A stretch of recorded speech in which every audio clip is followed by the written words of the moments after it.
Everyone. Welcome to a little brief encounter on how to create pizza dough. I've worked on this for a long time, and here we go. As you can see the ingredients, you're going to need roughly 3 cups of very good flour. We're going to need a tablespoon and a half of olive oil, a teaspoon of salt, a tablespoon of sugar, and a packet of very good yeast. I used the Hodgson Mill for whole wheat flour, but it works with white flour just as well. And of course, a cup of water. So we'll add our yeast, and that's no big thing. Then we're going to add a little bit of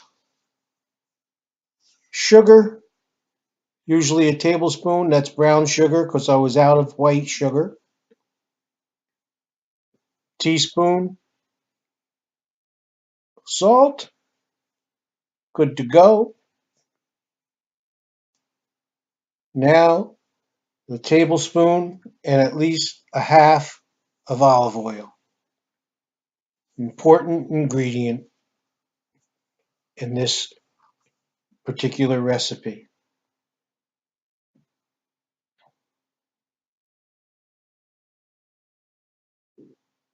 All right, now for the best thing I can tell you is to get your hot water from the tap steaming hot, and one cup of hot water should be about the best thing you can do.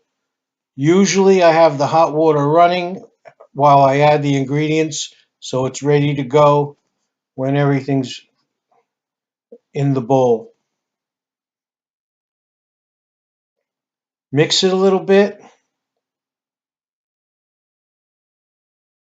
and then we're going to let it rest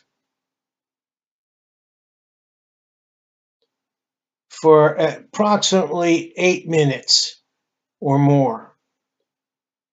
That's it. It'll look like the head of a beer. Now we start to slowly add the flour, and as we do that,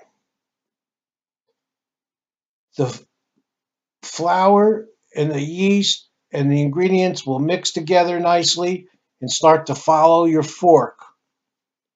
And as everything begins to follow the fork, it might be a good time to add any additional ingredients if you'd like. I usually add garlic powder,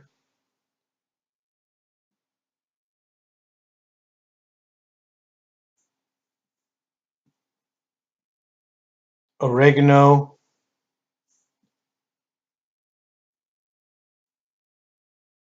some basil,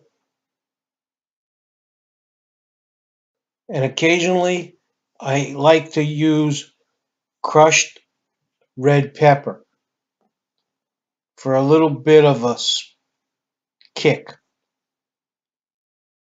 Okay, now we mix everything back together, and you see it starts to follow the fork. Scrape the sides of the bowl the best you can. Get yourself a nice dough ball going on in there. And the mixing is very important. Okay, once it's all mixed and following your fork all around the bowl, we'll throw some flour down and prepare to do some kneading. This is a tricky part because it just takes a little bit of practice, but you don't want to over knead and you don't want to under knead, but you got to get it right, and it just takes practice. You don't maybe 5 minutes of kneading tops. Always push the dough down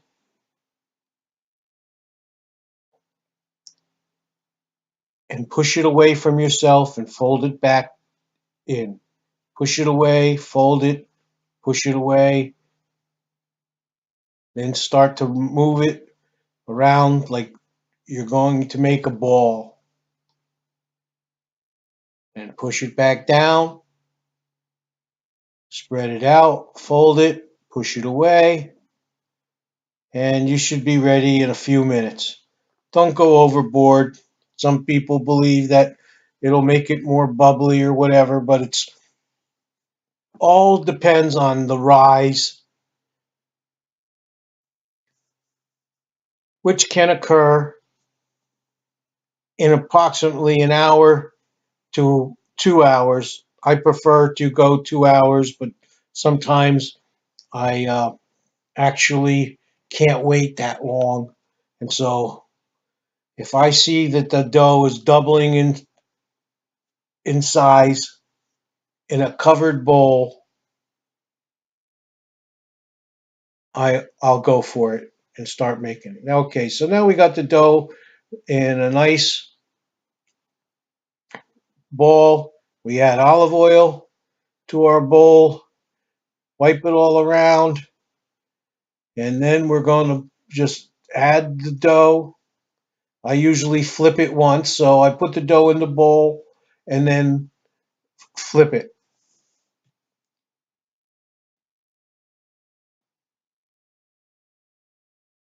There you go. Now cover it with saran wrap, and I put it in an area where there's no breeze, no extra temperatures, such as the oven. But make sure that your oven is off. You don't want to be cooking anything. Good luck.